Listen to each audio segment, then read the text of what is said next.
जय दया बंधारी ऋणिच के श्याम की श्री चरणों में कोटि कोटि नमन।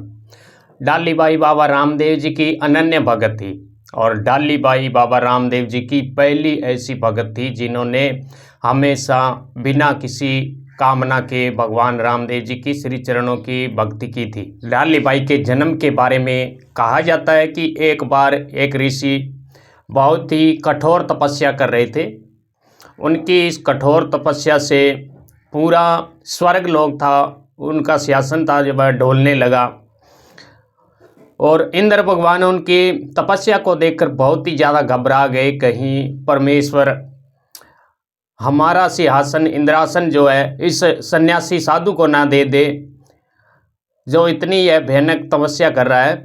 तो ऐसा विचार करके इंद्रदेव ने अपने यहाँ रति कामनी अप्सरा थी उनको उस ऋषि की तपस्या को भंग करने के लिए भेजा कि तुम जाओ उस ऋषि की तपस्या को भंग कर दो, कहीं उसकी तपस्या सफल हो गई तो मेरा इंद्रासन कहीं मेरे हाथों से न चला जाए।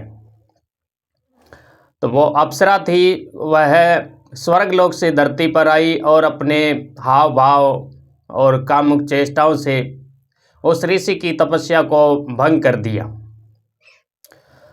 ऋषि की तपस्या भंग होने के बाद ऋषि और अप्सरा कुछ समय वहाँ तक रहे, संयोग किया, जिस कारण उनको एक कन्या पैदा हुई।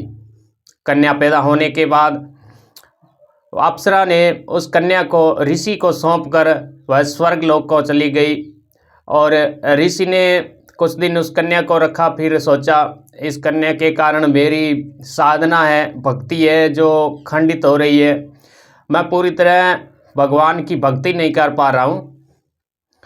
तो ऐसा विचार करके उस ऋषि ने उस कन्या को एक टोकरी में डाला और एक जाड़ वृक्ष की डाली पर लटका दिया।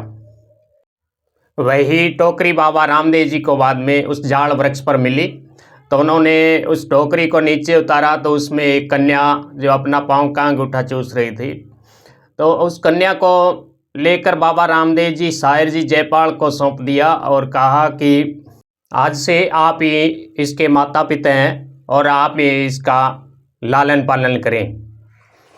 बाबा रामदेव जी की बात सुनकर शायर जी ने बाबा से उस कन्या को ले ली और अपने घर जाकर अपनी पत्नी को सौंप दिया कि आज बाबा रामदेव जी से यह हमें बहुत ही अनमोल भेंट मिली है। आज से यह कन्या हमारी पुत्री है और हम इसका लालन पालन करेंगे। इस तरह डाली बाई शायर जी मेघवाल के घर में उसका लालन पालन होने लगा और डाली बाई बाबा रामदेव जी की भक्ति करती हुई बड़ी हुई और बाबा रामदेव जी की बहुत बड़ी भक्त थी डाली बाई। शायर जी जयपाल थे जो राजा अजमाल जी की गायों को चराया करते थे। उनके बहुत सी गायें थी राजा अजमाल जी के, उनकी गायों को चराया करते थे। और डाली बाई थी जो गायों के जो घर बछड़े रह जाते थे उन बछड़ों को चराने के लिए ले जाती थी जंगल में और जंगल में ही बछड़ों को चरने को छोड़कर स्वयं जाल वृक्ष के नीचे बैठकर बाबा रामदेव जी की भक्ति में लीन हो जाती। उनकी भक्ति बहुत ही अलौकिक थी।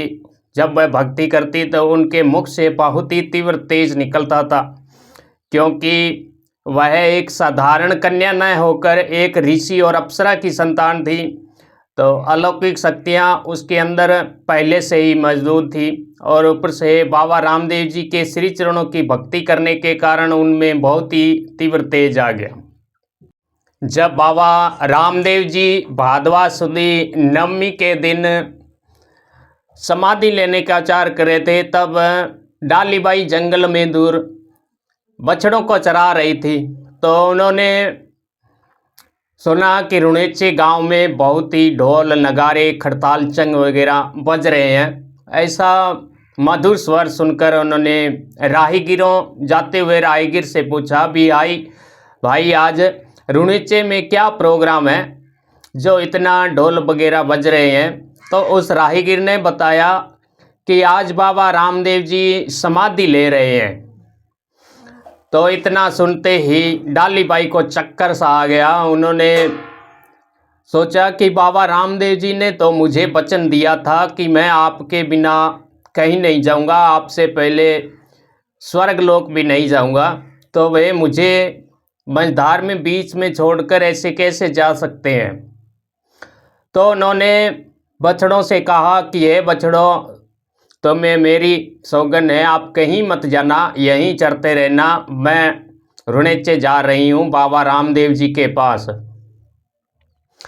तो डाली बाई बेसुध सी हुई और दौड़ी दौड़ी रुणेचे नगर में पहुँचती है। वहाँ जाकर देखती है तो रुणेचे नगर में ढोल नगारे बज रहे हैं और बाबा रामदेव जी समाधि लेने की तैयारी कर रहे हैं और कुछ लोग उनकी समाधि खोदने की तैयारी कर रहे हैं। तो डाली बाई जाकर बाबा रामदेव जी के सिर चरणों में वंदना करती है और बाबा से कहती है कि हे बाबा रामदेव जी, आपने मुझे वचन दिया था कि मैं आपको हमेशा अपने साथ रखूंगा, आपसे पहले स्वर्गलोक भी नहीं जाऊंगा, किंतु आप तो अपना वचन तोड़ रहे हैं, आप मुझे बिना बताए ही समाधि ले रहे हैं। तब बाबा रामदेव जी ने कहा कि डाली, अभी मैं तुझे याद कर ही रहा था, ठीक तू आ गई, तो मैं स्वर्ग को सिधार रहा हूँ, तो भक्ति करना। तो डाली बाई ने कहा नहीं, जो ये आप समाधि खोद रहे हैं यह समाधि तो मेरी है। तो ग्रामवासियों ने कहा कि यह तेरी कैसे हो सकती है, शायर जी की पुत्री, तुममें इतनी सिद्धि कहाँ से है, इतनी शक्ति कहाँ से आ गई, तू इतनी सिद्ध कहाँ से है, तेरी यह समाधि कैसे हो सकती है। तब डाली बाई ने कहा कि अगर इसमें आटी डोरी कांसी मिले तो यह समाधि मेरी है, आप खोद कर ही देख लो, और अगर जहाँ पाट पीताम्बर खड़ाऊ शंख झालर निकले तो श्री बाबा रामदेव जी की समाधि है। इतना कहने के बाद बाबा रामदेव जी के चरणों में डाली बाई ने प्रणाम किया। तो बाबा रामदेव जी ने कहा, डाली बाई देख ले, कहीं झूठ निकली तो तुम्हारी समाज में इज्जत खराब होगी। तब डाली बाई ने कहा, हे बाबा रामदेव जी, मैं आपके श्री चरणों की सच्ची भगत हूँ, मेरी बात झूठी नहीं होगी। तो सब लोगों ने डाली बाई की समाधि के स्थान पर खुदाई की तो देखकर हतप्रभ रह गए। उन्होंने देखा कि डाली बाई की समाधि के नीचे आटी डोरी कांसी निकली। तब डाली बाई ने वचन किया, जो मेरी समाधि की जो भक्ति श्रद्धा से पूजा करेगा उनके घर में कभी अन्न धन की कमी नहीं पड़ेगी। जो मेरी नित्य पूजा करेगा, बाबा रामदेव जी के साथ करेगा, उनको बहुत ही लाभ प्राप्त होगा। जो केवल बाबा रामदेव जी को ही मान्यता देंगे, मेरे नाम नहीं लेगा, मेरा भक्ति पूजन नहीं करेगा, तो उन्हें कोई साधारण फल ही मिलेगा, कोई उच्च फल प्राप्त नहीं होगा। इतना कहते ही डाली बाई ने समाधि के अंदर उतर गई और ओम ओम ओम का जाप करते करते अंतर ध्यान हो गई। तो ऊपर से मिट्टी पूर्ण कर दी गई और साधकों ने, मेघवंशियों ने, कामड़ियों ने धूप दीप ध्वजा और गुलाल जल छिड़ककर डाली बाई की आरती उतारी और जागरण किया, मंत्रोच्चारण किया, डाली बाई का भजन किया। इस प्रकार जो भी भगत बाबा रामदेव जी की भक्ति पूजा करता है, उनकी साधना करता है, तो वह अगर डाली बाई की साथ में साधना करेगा, उनका नाम लेगा, तो उन्हें उच्च फल की प्राप्ति होगी, उनके बिगड़े कार्य पूर्ण होंगे। तो मित्रों, अगर कोई इस कथा में कोई गलती हो तो क्षमा बख्शा देना। आगे बाबा रामदेव जी की समाधि किस प्रकार उन्होंने ली दूसरे वीडियो में बताएंगे। ओम नेतलनाथाय नमस्तुभ्यम नमस्तुभ्यम नमस्तुभ्यम।